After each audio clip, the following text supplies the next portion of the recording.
Agora nós vamos falar de saúde, uma doença que há muitos anos causava um verdadeiro pânico na sociedade. Estamos falando da hanseníase, que alguns conheciam como lepra.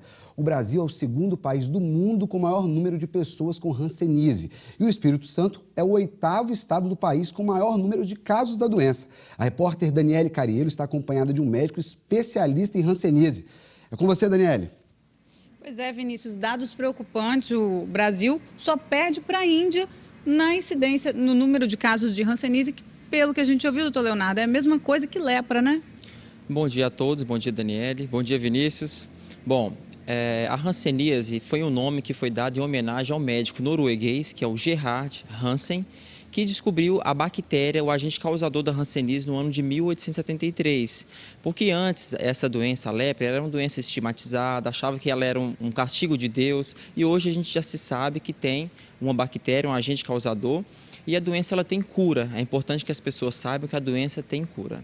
Agora, a gente tem um dado aqui da Secretaria de Saúde, em 2012 foram 756 novos casos da doença. Quais são os sintomas? Como é que a pessoa fica sabendo que pegou hanseníase? Bom, esses números eles reduziram bastante. Na década de 90, a prevalência no Espírito Santo, ou seja, o número de casos em tratamento e os casos novos, era de 24 casos a cada 100 mil habitantes. Hoje, a cada 10 mil habitantes. Hoje no estado é 2,74. É uma prevalência ainda alta se nós considerarmos a média nacional, que é de 1,24. E na região norte do Espírito Santo, esse número ele chega a 5,6 casos, ou seja, 4,5 vezes a média nacional. Os sintomas, normalmente quando nós escutamos falar a palavra hanseníase, a gente já associa uma mancha. Realmente, o estágio inicial da doença costuma ser uma mancha. Normalmente uma mancha mais branca ou uma mancha que pode ser mais amarronzada em alguns casos. Normalmente, se o paciente tiver muito pelo, o pelo cai nessa região. Porque ela é uma doença dermatoneurológica, ela acomete a pele e também ela tem uma afinidade pelos nervos. Daí quando ela aloja, quando ela vai para os nervos, ela começa a provocar algumas deformidades. Daí o estigma associado à doença, esse preconceito associado à doença. Tem tratamento? Como é que é esse tratamento? Parece que você começa a tratar e as pessoas não pegam, né? Exatamente. Muitos pacientes, eles chegam no consultório, familiares. Eu estou preocupado que meu esposo está tratando de hanseníase, será que eu vou pegar? A partir do momento que esse indivíduo começa a tratar, ele já elimina completamente a chance de contaminar. Mas é importante que todos os familiares, os contatos, o que são contatos? São pessoas que conviveram por um período de 5 anos na mesma residência desse paciente, seja investigado também a doença.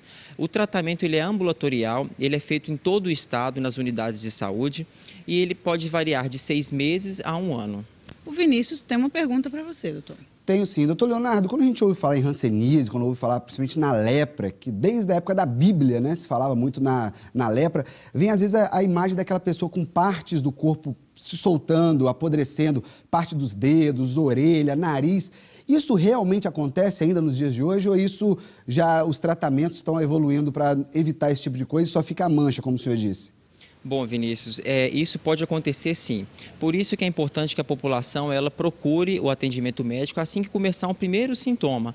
Essas deformidades elas são provenientes dessa sequela neurológica. Porque o paciente ele tem a doença, a bactéria ela aloja em algum nervo, por exemplo, no nervo tibial posterior, que é o nervo que a gente tem na perna. E aí o paciente vai ter dificuldade de andar, vai mancar, vai cair com facilidade. E ele pode pisar num prego, por exemplo, cortar e não perceber que cortou.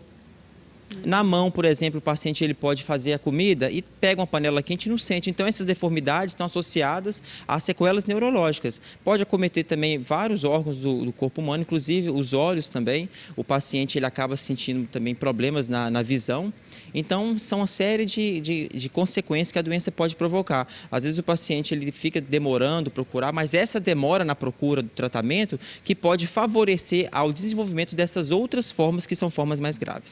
Então, como o doutor Leonardo disse, é importante procurar unidades de saúde, que eles têm um programa de atendimento a essa doença. Doutor Leonardo, muito obrigada aqui pela sua presença no Bom Dia. Agora, Vinícius, eu fiquei sabendo que hoje é aniversário do apresentador mais bonito do Brasil, é verdade isso? Ah, Daniele Cariello, você podia passar sem essa, hein, Daniele? Não podia, e você é parabéns. suspeita para falar isso. Sou suspeita para falar, mas eu concordo, parabéns. Tá certo, muito obrigado, viu, Daniele? Obrigado pelos parabéns ao vivo. Pois é, passar o aniversário aniversário trabalhando, isso é muito bom, passar o aniversário fazendo o que a gente gosta. Tá certo, Daniele? Muito obrigado pelos parabéns e obrigado, doutor Leonardo, pelas informações sobre a hanseníase.